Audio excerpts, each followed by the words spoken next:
November 1943, at terror on Persia, the date for the liberation of the people of Europe was set on the Allied calendar of operations. Chosen to be Supreme Commander was General Dwight D. Eisenhower. Destroy Hitler's empire, smash it by air, break it wide open, then invade by sea. That was the directive. The cross-channel assault was the crux of our plan. Early capture of a large port was of the utmost importance. Considered were Calais, Dieppe, Le Havre, Cherbourg, Brest. Cherbourg was selected. For more than one full year, there poured into Great Britain a torrent of war implements, tanks, guns, weapons beyond description. And men, American soldiers, at the rate of 150,000 every month. Assault training included every phase of the coming battle. In the early spring of 1944, joint maneuvers of the ground, sea, and air forces, which were to make the attack, were held along the southern coast of England. Every duty was performed as if this were the real thing. British shores, chosen for their similarity to the coastlines of the Normandy Peninsula, were the staging areas for these maneuvers. Meanwhile, the Allied strategic air assault on Fortress Europe went on with ever-mounting power. Day and night, the Allied air forces sent their bomb cargoes into the vitals of Hitler's self-proclaimed kingdom. Targets, factories, aerodromes, synthetic fuel plants, crude oil refineries, munitions works, railroads, canals, power plants. The climax of the air war came in February 1944, when the Luftwaffe made a desperate all-out effort to sweep our day bombers from the sky. The battle raged for a week. The cost to us was high, but the German Air Force came out of the battle crippled beyond redemption. Our attacks continued with unabated fury. This transportation and embarkation schedule, so vital to the whole invasion plan, required the closest possible coordination of times of departure and arrival. The operation was executed with expert skill and efficiency. Morale was high. Toughened, skilled, easy under discipline, our men knew they were ready.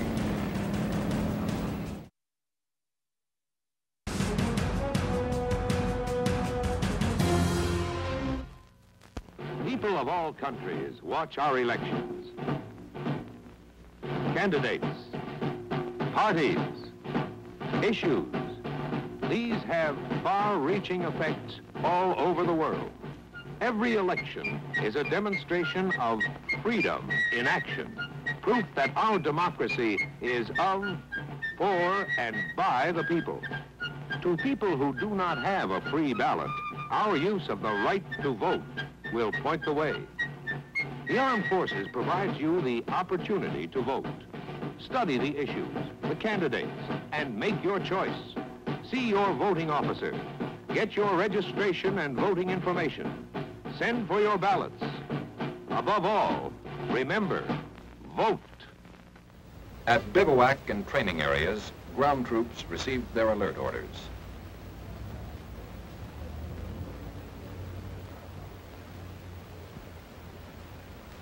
Men and equipment started to move. 65,000 men and 7,600 vehicles from bivouac areas all over Great Britain were moved to marshalling areas in southern England without a hitch. Highways were kept clear of all civilian traffic during this period. Rumor that the great invasion was at last underway flew through the length and breadth of Great Britain.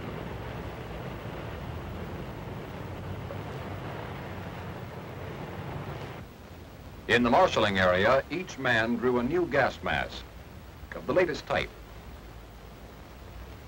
an instantaneous life belt. Field rations were issued, including cigarettes and candy. When the men received French folding money, they knew what was what. Now special briefing officers took over. Each unit was briefed individually.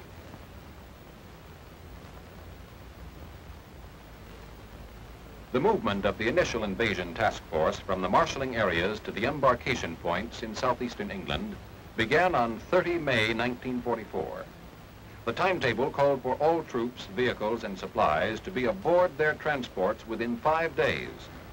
This transportation and embarkation schedule, so vital to the whole invasion plan, required the closest possible coordination of times of departure and arrival. The operation was executed with expert skill and efficiency. Morale was high. Toughened, skilled, easy under discipline, our men knew they were ready.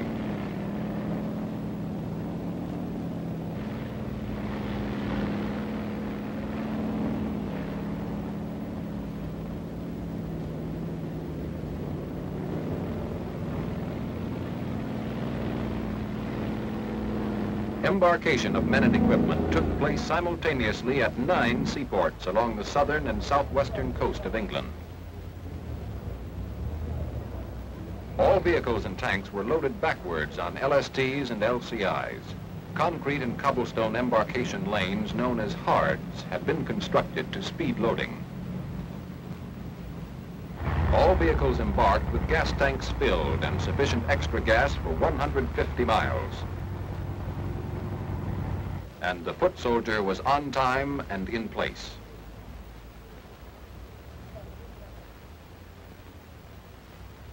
All English seashore towns through which our military forces passed were quarantined as a precaution against the leakage of information. Had the Luftwaffe commanded the skies at this juncture, it could have inflicted great damage to our men and ships, concentrated as they were in this relatively small area. Each man carried 1 K and 1 D ration. No extra clothing or barracks bags on this trip.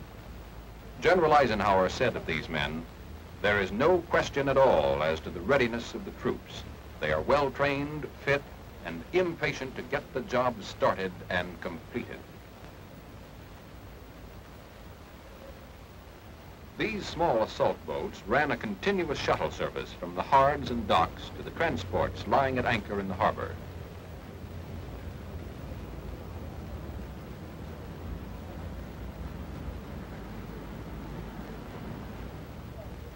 This shuttling was a necessary expedient because of the huge amount of men and equipment that had to be loaded in a 4-day period and the limited dock facilities available in the ports of southeast England. But every factor in this vast transportation problem had been envisaged and worked out in advance. The arithmetic of logistics, however, could not have clicked without the spirit of frictionless teamwork which prevailed among the staffs and men of the Army and Navy. The job was everybody's job. Army, Navy, Air Force.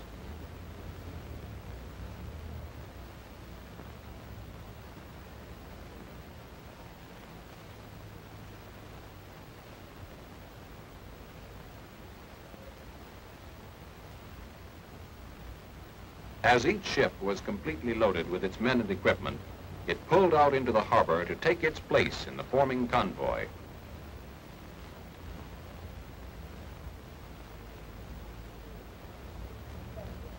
Aboard ship, the men sweated out the hours of waiting, each in his own way.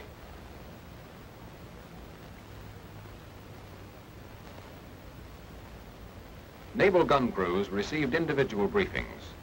The success of this tremendous undertaking depended vitally upon the naval bombardment that would precede the assault of ground forces. Troop units rehearsed their objectives from D-Day to D+3.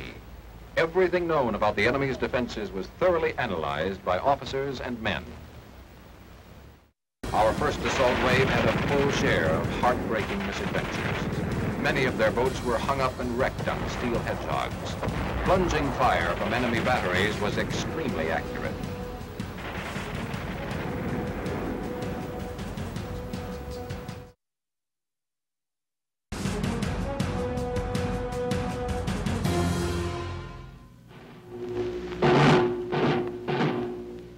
Your Congress has enacted a law to assist you to vote.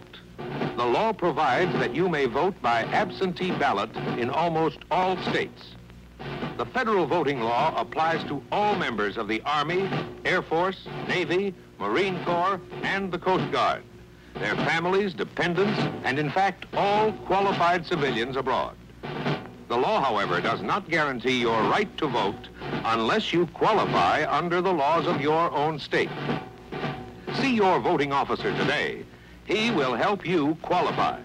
Remember, you can't vote without a ballot, and you can't get a ballot unless you send for it. Vote. Preventive maintenance service of arms and equipment was highly stressed in all branches of our military forces.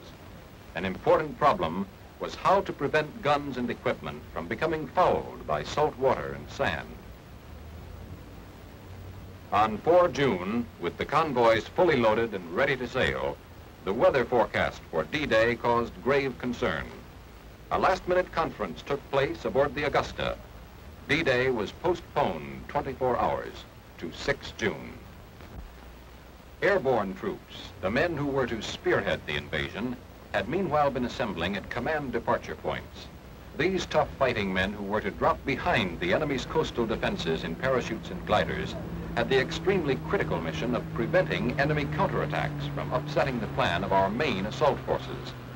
These airborne troops would be fighting the enemy and destroying his lines of communication 5 hours before the main assault forces hit the beaches.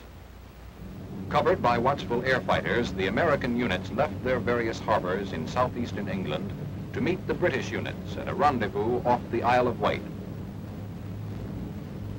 Our strategic air bombardment never let up. Through endless attacks on key bridges and rail centers, the ability of the enemy to shift reserves was fatally restricted. Under complete radio silence, each ship took its proper place in the vast armada. At twilight came the signal for the dash across the channel. At command departure points, gliders and their tow planes were standing ready for the night's operation.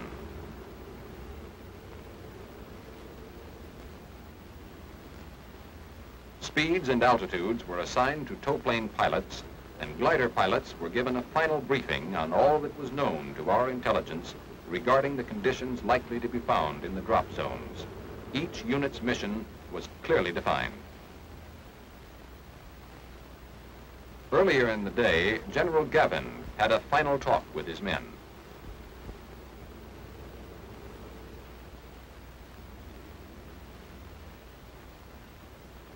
General Eisenhower paid a visit to the airborne infantry.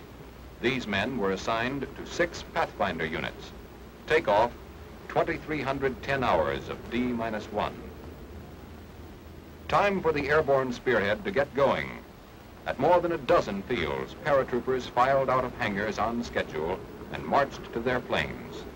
Each combat team carried adequate equipment to complete its mission independently, for it was recognized that a night drop into heavily defended enemy territory by such large forces was bound to create a wild state of confusion on both sides.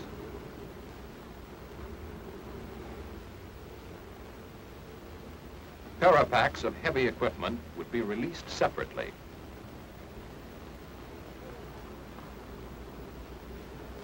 Gliders were loaded with equipment first. Each pilot checked his list of passengers. Paratroopers put on their full load of equipment, adjusting each item with extreme care. To hit the dirt just right with a full load of equipment is a highly specialized business.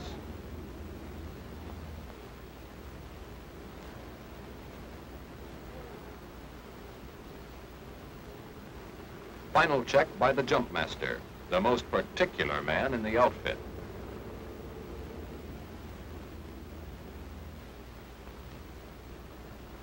Paratroopers board their planes. Leg packs containing demolition supplies will be released by the men while in midair. Thus, each man will hit the dirt close to his pack. The success of the mission depended upon the rapid destruction of certain key enemy installations. The gliders take off. The heavily armed men in them, a short while before, had listened to a message from the Supreme Commander. You are about to embark on a great crusade. The eyes of the world are upon you, and the hopes and prayers of all liberty-loving people are with you.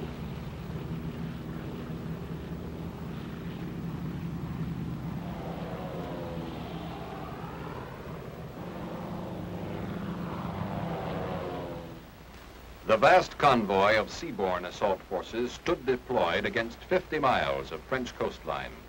American forces were commanded by Lieutenant General Bradley. British and Canadian forces were under command of Lieutenant General Dempsey. Shattering the dawn 90 minutes before H hour, the naval bombardment opened up. It was like a convulsion of nature. More shell tonnage was expended in 1 hour than in the entire Allied naval campaigns of World War I. Each warship had its assigned targets, its individual schedule of fire. Prime targets were the enemy's powerful coastal guns. Infantry units that would comprise the second assault wave began transferring into their assault boats. The first assault wave was already standing by, waiting for the signal to dash inshore.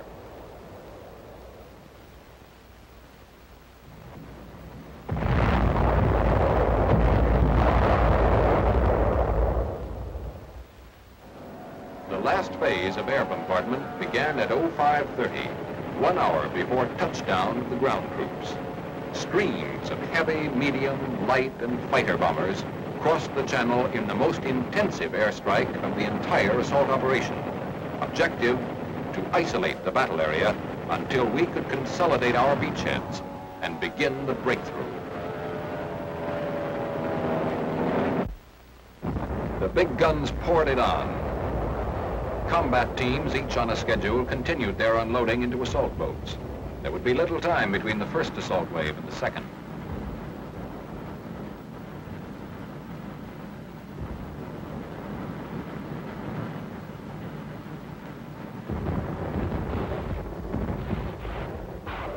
Now the rocket ships opened up, smashing at underwater obstacles and coastal mines, over the heads of the first wave of assault troops, firing their massed salvos with close precision until the troops were 300 yards from the beaches.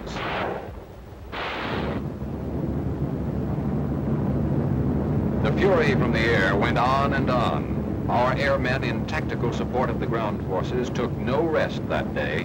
Back from one sortie, they gassed up, loaded their bombs and ammunition belts, and grimly went out again and again.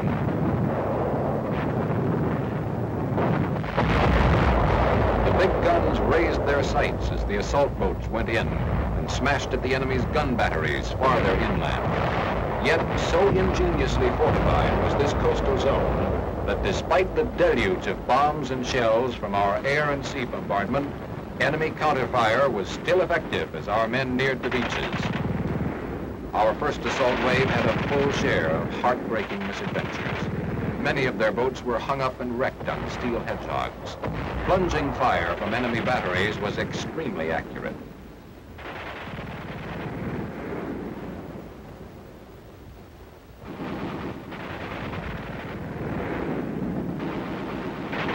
In the confusion, boats went astray or got out of control and crashed into one another. Forced to jump out of sinking boats, many men had to discard their weapons and equipment to save themselves from drowning. Casualties in the first hour were heavy.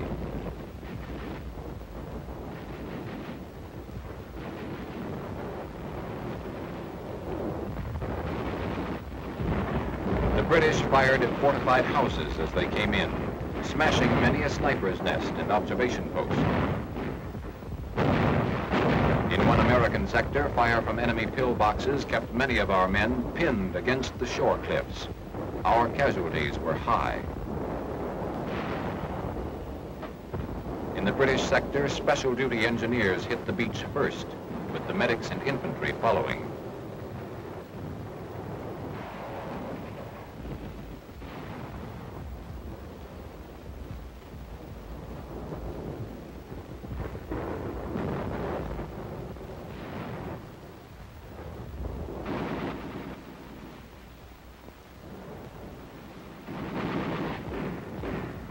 With the beachhead secure, the infantrymen lost no time in driving on to other objectives.